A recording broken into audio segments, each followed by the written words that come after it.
The impossible fleet commander Xylith of the Crithian Dominion stood motionless in the observation chamber of the Imperial warship Sovereign Eclipse. Her silver scales reflected the pale blue light of the scanner displays as she studied the data streaming across the holographic screens. Something was wrong. Terribly wrong. The Crithian Dominion had ruled over 47 star systems for nearly 2 millennia. They were masters of gravitational warfare, capable of bending spacetime itself to crush their enemies. No species had challenged their supremacy in over 300 years. Until now. Commander, the sensor readings remain consistent, reported Lieutenant Vexcor, his forearms moving rapidly across multiple control panels. We have confirmation of 10,800 objects entering our territorial boundary. All are artificial constructs. All are moving in coordinated formation. Xylith's tail twitched with irritation. That cannot be accurate. Run the diagnostics again. A fleet of that size would require the resources of an entire galactic sector. No single civilization possesses such capability. But even as she spoke the words, Xylith knew her sensor officer was correct. The Crithian scanning technology was the most advanced in known space, capable of detecting a single molecule across 3 light years.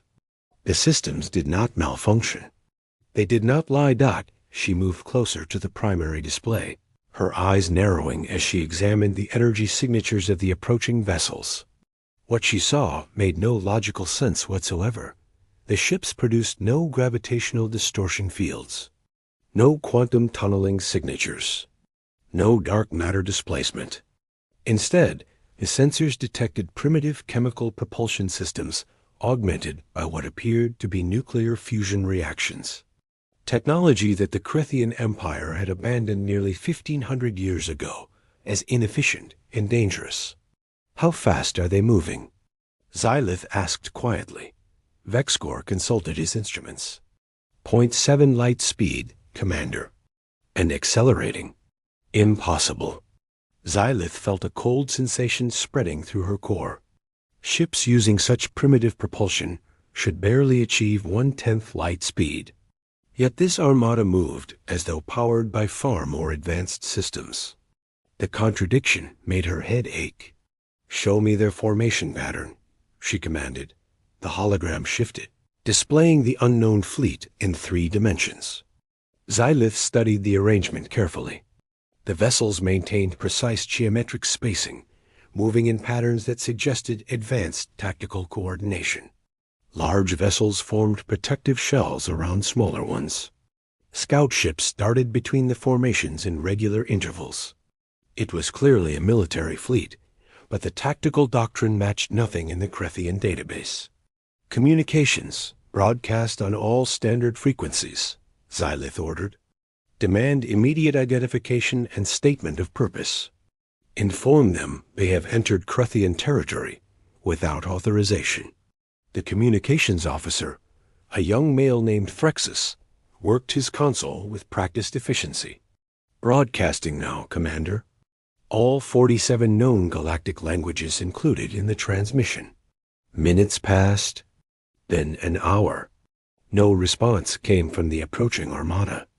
They simply continued their advance, maintaining course and speed as though the Crithian warnings meant nothing. Xylith summoned her senior staff to the strategic planning chamber. 12 officers gathered around the central projection table, their expressions ranging from curiosity to concern. These were veterans of countless campaigns, warriors who had conquered entire star systems. Yet Xylith could sense their unease. "Analysis," she demanded, her voice cutting through the murmured conversations. Captain Draxer, her chief tactical officer, spoke first. "Commander, I have reviewed every recorded species in our historical archives. Nothing matches these signatures. The propulsion systems are ancient by our standards, yet the ships achieve velocities that should be impossible with such technology. Could this be a deception?"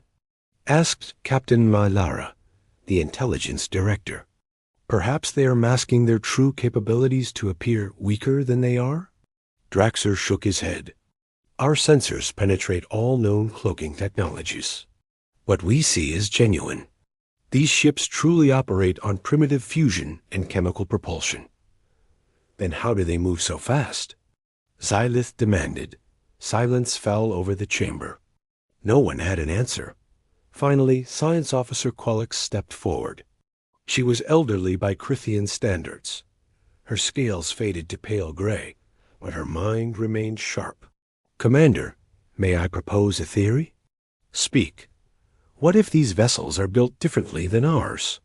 We rely on gravitational manipulation and shield technology. We build ships that are fast, but relatively fragile, protected by energy barriers. What if this species took a different approach? What if they built ships that are slow by our standards, but incredibly durable? Vessels that can withstand tremendous acceleration forces through sheer structural integrity? Xylith considered this. You suggest they compensate for primitive engines through advanced materials and construction techniques? Precisely. If their ships are strong enough, they could survive acceleration rates that would tear our vessels apart. The fusion drives we abandoned as too weak might be sufficient if the ship itself is engineered to handle extreme forces. It was an interesting theory, but it raised more questions than it answered. What kind of species would build such vessels? Why abandon the obvious superiority of gravitational drives and shield technology? Commander, we are receiving a transmission, Praxis announced suddenly. The unknown fleet is responding. Finally, put it through. A voice filled the chamber. It was harsh, processed through translation software that struggled with the unfamiliar language patterns. But the words were clear enough. Crethian vessels. This is Fleet Admiral Chun of the United Terran Expeditionary Force. You are operating in quarantine space, designated as solar territory under the Geneva Conventions and the Mars Accords. Withdraw your forces immediately, or you will be classified as hostile and engaged accordingly. The chamber erupted in confusion. Officers spoke over each other, their voices rising in disbelief and anger. Xylith raised one hand, and silence fell immediately. Terran, she said slowly. Computer, search archives for any reference to that designation. The AI responded within seconds. One match found. Planet designation, Sol 3, common name, Earth. Survey conducted 213 years ago. Classification, pre-contact civilization. Technology level, early nuclear age. Dominant species, humans. Threat assessment, minimal. Status, quarantined pending natural development of faster-than-light capability. Xylith felt her world tilt. Humans? The survey classified them as primitives barely capable of splitting atoms.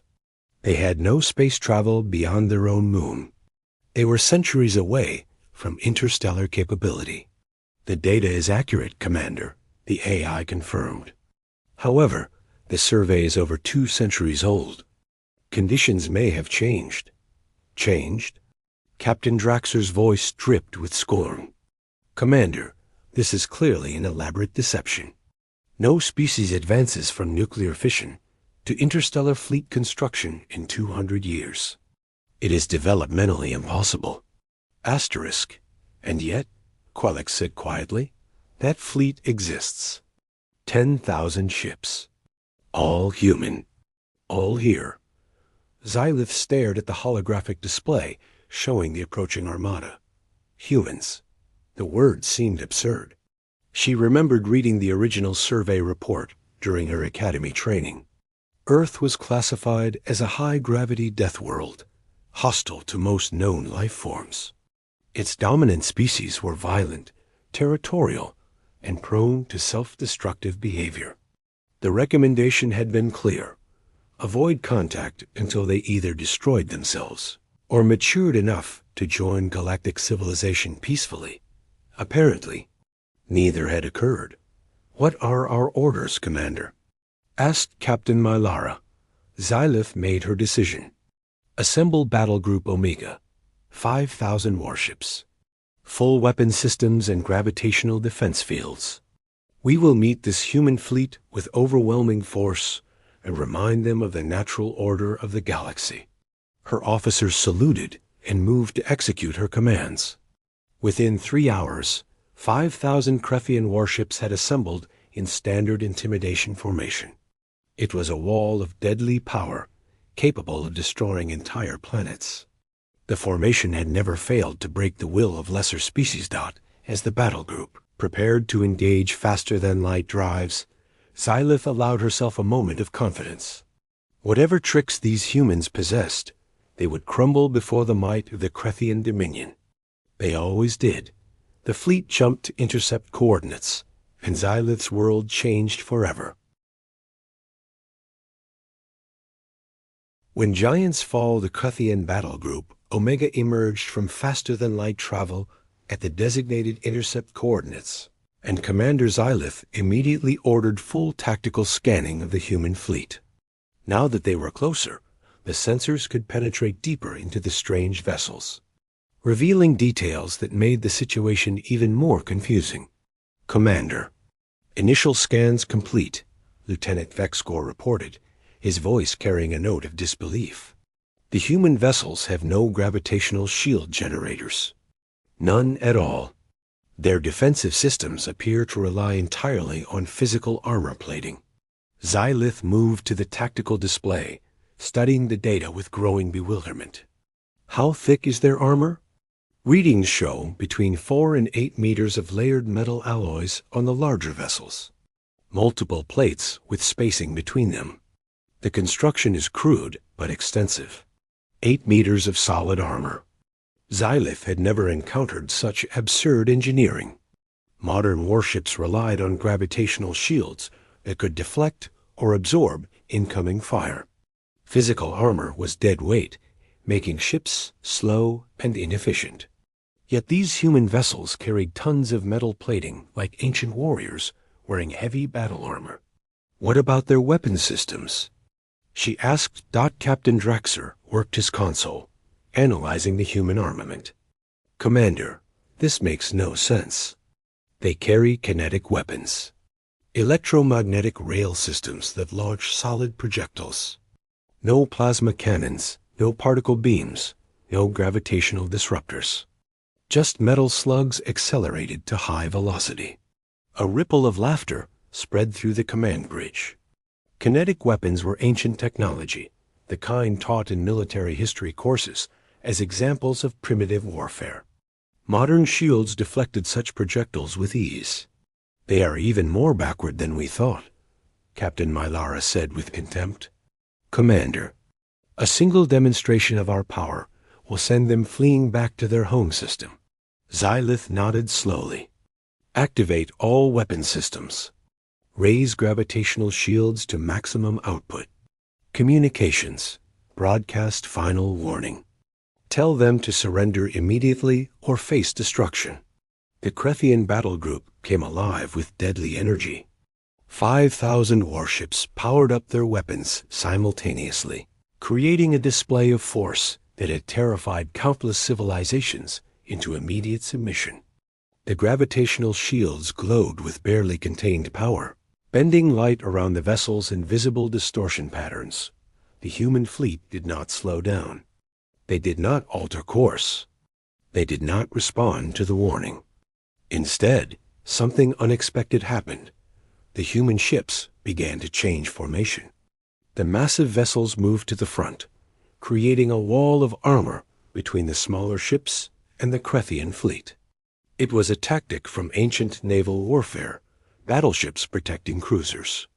Primitive, simple, and strangely effective in its clarity of purpose. They are not intimidated, Quellex observed quietly. Interesting. Then we will teach them fear, Xylith declared. All forward batteries, fire warning shots across their formation. Show them what our weapons can do. 300 Krethian warships opened fire simultaneously. Gravitational disruptor beams lanced through space, each one capable of tearing apart molecular bonds and reducing matter to its component atoms.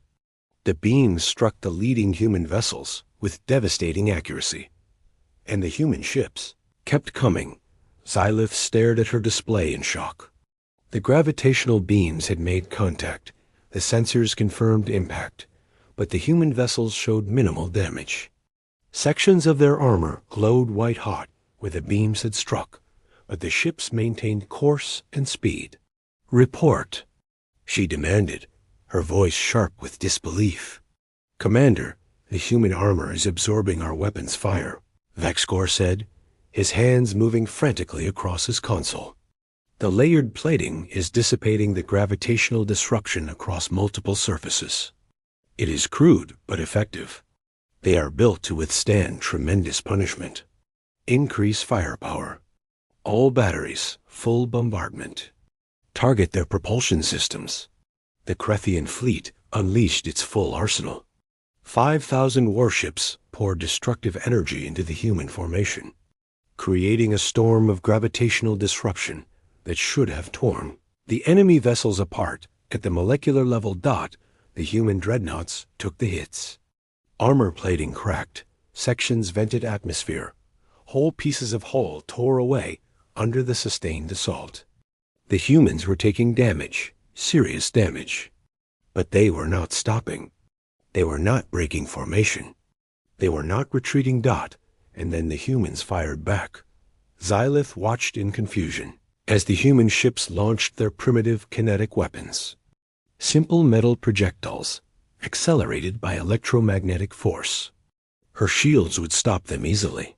Everyone knew that gravitational barriers deflected physical objects with greater efficiency than energy weapons, that the first projectile struck the Krethian destroyer Shadowblade. The kinetic round, traveling at nearly 40% light speed, punched through the gravitational shield as though it did not exist. The solid mass, moving at relativistic velocity, carried momentum that shields designed to deflect. Energy simply could not handle. The projectile penetrated Shadowblade's hull and detonated inside the ship. The destroyer came apart in a brilliant explosion. "Impossible," Captain Draxer whispered. But it was not impossible. It was happening. Across the Krethian formation, human kinetic rounds tore through shields and ripped into hulls.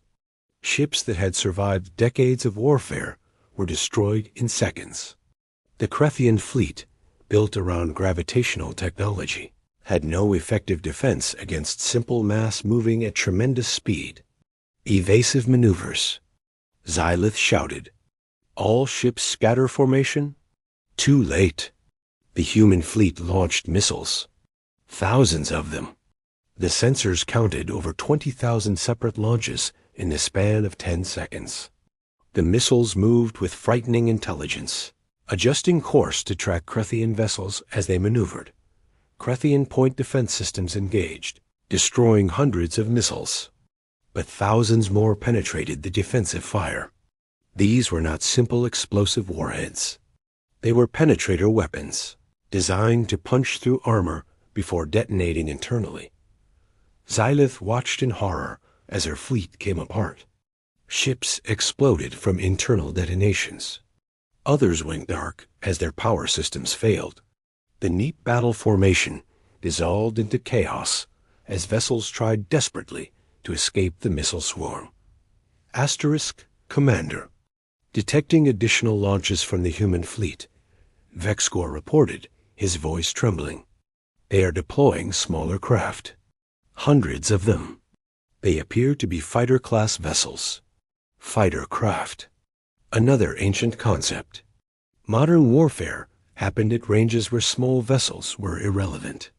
Yet here came wave after wave of human fighters, each one carrying its own arsenal of kinetic weapons and missiles. The fighters moved with suicidal aggression, diving through the Krethian formation and targeting damaged vessels. They operated in coordinated groups, covering each other's attacks with practiced precision. It was chaos warfare, brutal and effective. Sovereign Eclipse shuddered as a kinetic round struck the port side. Alarms screamed throughout the ship. Xylith grabbed her command chair to steady herself, tasting blood where she had bitten her tongue. Damage report. Sections 7 through 12 breached.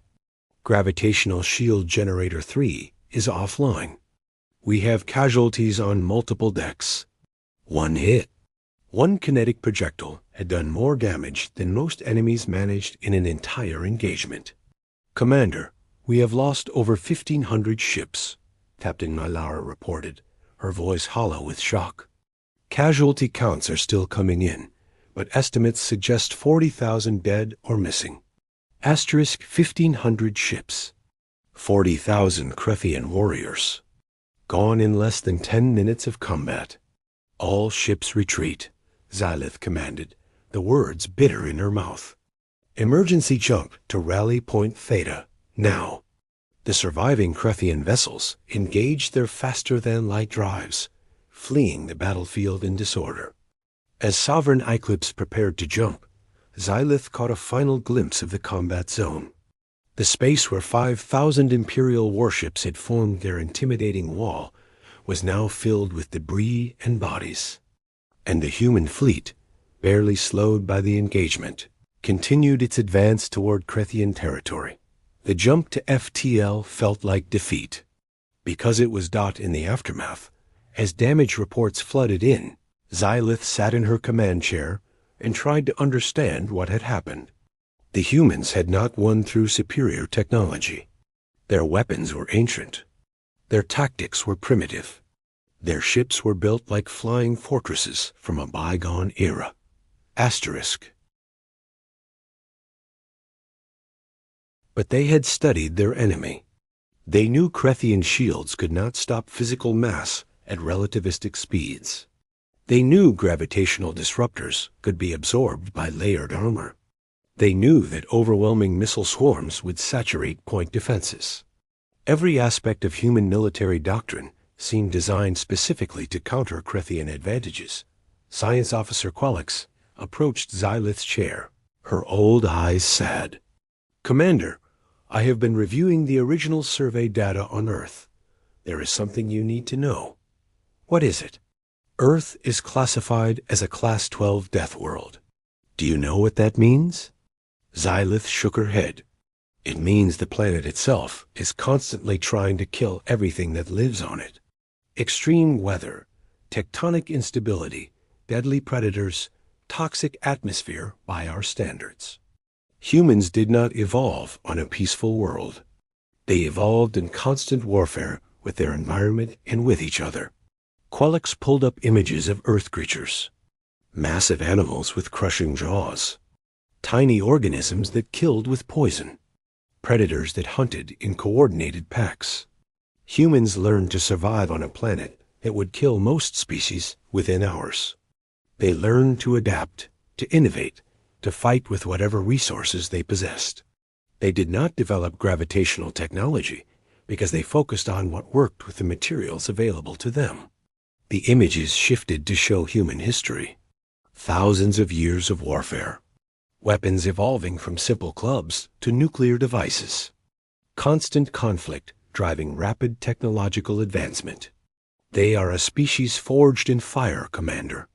They know war in ways we cannot comprehend. Xylith looked at the casualty reports again. 1,500 ships lost in 10 minutes. The largest single defeat in Krethian history. And the human fleet had barely scratched the surface of their forces. 10,000 ships remained, all advancing toward the heart of the Dominion. What do we do?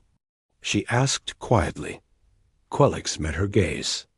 We contact the High Council immediately. We tell them everything. And we pray they listen this time. As Sovereign Eclipse limped toward Krethian space, carrying news of disaster, Xylith understood a terrible truth. The galaxy had changed. The old order, with the Krethian Dominion at its apex, was ending. And the humans, those impossible survivors from their death world, were writing a new chapter in galactic history. A chapter written in kinetic rounds and missile fire. A chapter the Krethians were not prepared to face.